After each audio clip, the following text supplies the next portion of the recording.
Oke, selamat siang teman-teman semua. Kenalin, nama gue Farah Arya Fahdian, mahasiswa Teknik Elektro angkatan 2023 NPM 231503120.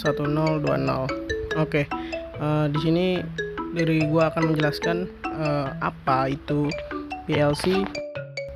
Kita bisa mulai dari awal mengenai sejarah. Oke, mungkin gue mulai dari PLC, mungkin dari sejarah PLC. Oke, mungkin kalian pernah melintas di pabrik. Nah, yang canggih itu ada otak-otak di balik semua itu, di balik mesin-mesin itu yang bernama PLC.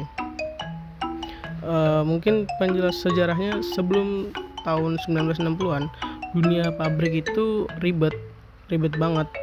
Bayangin aja ribuan kabel mengontrol satu proses saja. Kalau satu kabel putus, wah pusing nyarinya. Disinilah para insinyur atau anak-anak engineer itu mulai berpikir harus ada cara yang lebih baik untuk menggantikan kabel-kabel yang ruwet ini. Akhirlah PLC, singkatan dari Programmable Logic Controller. Simpelnya, dia nerima informasi dari sensor atau tombol sebagai input, memprosesnya berdasarkan perintah yang kita program, lalu memerintahkan mesin untuk bergerak atau berhenti sebagai output. Lalu pengertiannya apa sih? Jadi PLC ini ibaratnya otak dari proses yang ada pada sistem-sistem yang ada pada industri.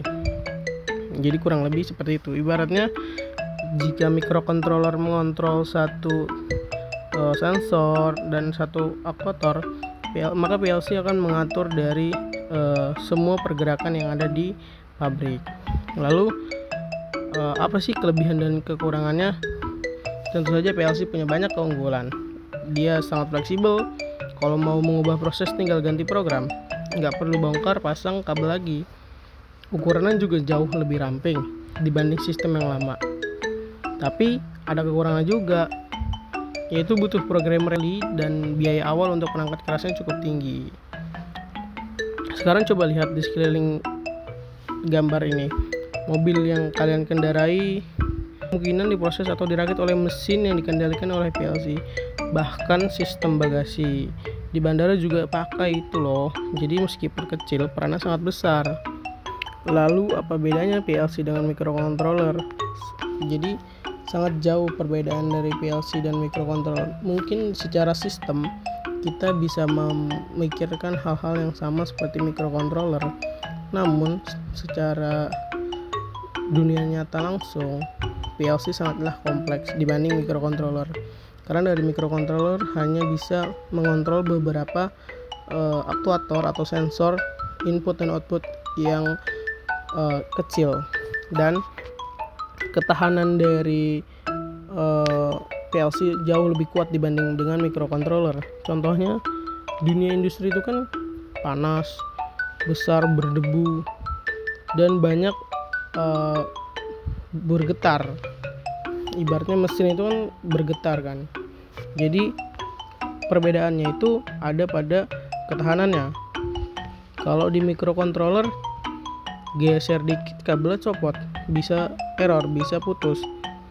Kalau di PLC enggak, berbeda teman-teman. Jadi di PLC itu bisa secara kuat, maka dibilang fleksibel karena dia kuat. Dia juga bisa bertahan karena dia menggunakan baut untuk mengencangkan input dan outputnya. Lalu implementasi PLC, salah satunya mungkin tempat sepengalaman saya di tempat magang itu pengontrolan sistem palletizing. Jadi PLC di situ sebagai sistem self holding atau interlock. Jadi ketika dari conveyor produk itu lewat untuk ke robot, itu di conveyor itu menggunakan PLC dan inputnya adalah fotosensor. Jadi fotosensor menerima sinyal ketika ada produk lewat, mengirimkan ke PLC, lalu PLC mengirimkan ke motor.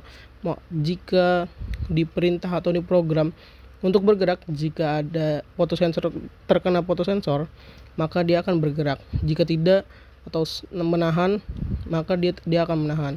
Jadi fungsi dari PLC dan implementasinya dalam dunia kerja sangat banyak, terutama pada dunia industri otomasi industri. Terima kasih.